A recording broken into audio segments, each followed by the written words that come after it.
वहीं लखनऊ में भी किसानों में उत्साह है और किसान जश्न मना रहे हैं, जिसका जायजा लिया हमारे संवाददाता जय शुक्ला ने। एक साल तक आंदोलन के बाद आज सरकार ने बड़ा फैसला लिया। आपको बता दें कि देश के प्रधानमंत्री ने 3 कृषि कानूनों को वापस लेने का ऐलान किया है। हालांकि इस वक्त की बात करें तो इस वक्त राजधानी लखनऊ के टोल प्लाजा पर है, ये दखना टोल प्लाजा है और तमाम टोल प्लाजाओं से किसानों ने अपना आंदोलन शुरू किया था और ये दिल्ली के बॉर्डर तक गया था, जहां पर लगातार वो प्रदर्शन कर रहे थे। इस वक्त भी तमाम वही किसान हैं जो इस आंदोलन में शामिल थे और आज इस तरह का ऐलान हुआ है, तीनों कृषि कानून वापस लेने का ऐलान किया गया है देश के प्रधानमंत्री द्वारा। ऐसे में इनका क्या कहना है, हम इनसे जानते हैं। क्या नाम है आपका?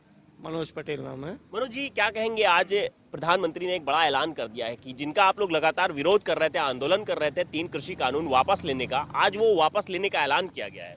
देखिए, वैसे प्रधानमंत्री ने जो आंदोलन वापस लेने के लिए कहा है उसका मैं धन्यवाद करूंगा, मगर इतनी देर कर दी किसानों के साथ कि हमारे भाई करीब 600 से 700 हमारे किसान शहीद हो गए। और भी ऐसे मुद्दे हैं जिनकी बात अभी शायद प्रधानमंत्री मोदी जी ने नहीं कही। जो एमएसपी की हमारी पहले से लड़ाई है, स्वामीनाथन का जो हमारा मुद्दा है वो अभी भी नहीं हल हो पाया है। तो वो मुद्दे भी जो है इसी मुद्दों के साथ में हल होने चाहिए। और जो इन्होंने एमएसपी कानून को लेके जो वापस किया उसका मैं धन्यवाद करूंगा, मगर ये है कि किसान ऐसे नहीं लौटेगा। जब तक ये संसद से रद्द नहीं हो जाता तब तक किसान डटा रहेगा अपनी बातों को लेकर। तो क्या कहेंगे आप? आपका क्या नाम है, आप बताइए। राजेश रावत। राजेश जी बताइए, कब तक आप लोग अभी क्या इसके बाद से आंदोलन जो किसानों का था वो खत्म हो जाएगा? नहीं, अभी हमारे टिकैत जी का बयान भी आया है, उसमें अभी जब तक संसद में ये खत्म नहीं होता है कानून, तब तक ये अभी धरना खत्म नहीं होगा। दूसरा, और ये उन्हीं की जीत है सर। ये भी है, इलेक्शन का भी लगता है कि जिस तरह से इनका ग्राफ गिर रहा है मोदी सरकार का और जिस तरह से इनकी छवि खराब हो रही है और ये पूर्ण रूप से कंपनियों के दबाव में काम कर रहे हैं, कंपनियों को फायदा पहुंचाने का काम कर रहे हैं। यही हाल आप यहाँ पे लगा लो। यहाँ पे जिस तरह से आपके पालघर में भी पोर्ट बन रहा है, कहाँ से पहाड़ियाँ उठेगी, कहाँ पोर्ट बनेगा और अडानी को या अंबानी को जाएगा, दूसरे तीसरे को जा नहीं सकता। बुलेट ट्रेन है, यहाँ की इनकी जमीन नहीं जाएगी। आदिवासी जंगल जमीन पे तो अधिकार उनका रहना चाहिए जो वहाँ के निवासी है।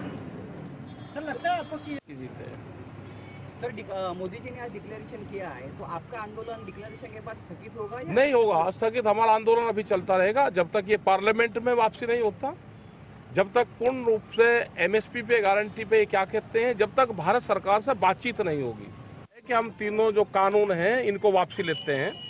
जब तक ये पार्लियामेंट में वापसी नहीं होंगे, जब तक किसान वहीं पे ही है। और एमएसपी पे गारंटी कानून, क्योंकि एमएसपी पे गारंटी कानून बन जाएगा तो पूरे देश के किसानों को लाभ होगा, वो एक बड़ा सवाल है। हम यहाँ पे महाराष्ट्र में भी यहाँ पे आए तो अगर एमएसपी पे कानून हो तो एमएसपी से नीचे पे खरीद नहीं होगी तो ही किसान को लाभ होगा। ये किसान की एक जीत है।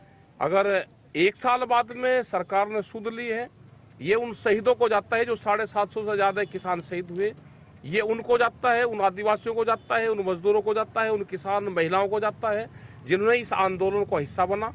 वो चाहे दिल्ली गया या नहीं गया, अपने वहाँ रहा, तो ये उनको ये संघर्ष की जो गाथा है उनको जाती है पूर्ण रूप से, और ये उन्हीं की जीत है सर की जीत है।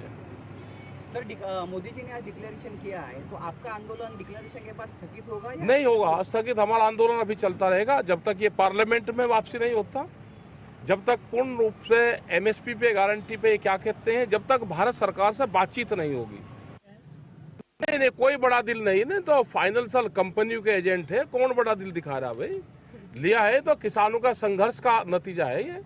और आज भी हेरा फेरी बहुत हो रही है। एमएसपी पे गारंटी कानून जब तक नहीं बनेगा, आधे रेट में किसानों की फसलें बिकती रहेगी। बिजली अमेंडमेंट बिल है, अगर कोई 2 पशु रखेगा उसको कॉमर्शियल कनेक्शन लेना पड़ेगा। सीड बिल हाउस में रखा हुआ है, अगर आंदोलन ना होता तो सीड बिल लेकर आते। बीज का कानून आ रहा है अभी देश में, अगर बीज का कानून आएगा तो कौन किसान अपने खेत में कौन सा बीज बोएगा ये कंपनियां बताएगी, ये तो उनका अधिकार होने जा रहा है। तो ये संघर्ष और भी लंबा चलेगा, जारी रहेगा। और सरकार को हमने कहा है कि आप बातचीत का रास्ता खोल लो। जब तक बातचीत नहीं होगी तो किसान वहां से जाएगा नहीं। आज 9 मेंबर कमेटी की मीटिंग है, हम उसमें पूर्ण रूप से संयुक्त मोर्चा तय करेगा। तो किसान नेता राकेश टिकैत को सुन रहे थे आप, जहां पर उन्होंने साफ कह दिया है कि सरकार ने कृषि बिल वापस तो ले लिया है, लेकिन फिलहाल किसानों का आंदोलन खत्म नहीं होगा जब तक बाकी जो तमाम मुद्दे उस पर सरकार चर्चा नहीं करती, बातचीत नहीं करती है। तो किसानों की तपस्या काम आई है और मोदी सरकार ने ये बड़ा ऐलान किया है कि कृषि बिल को अब वापस लिया जाएगा।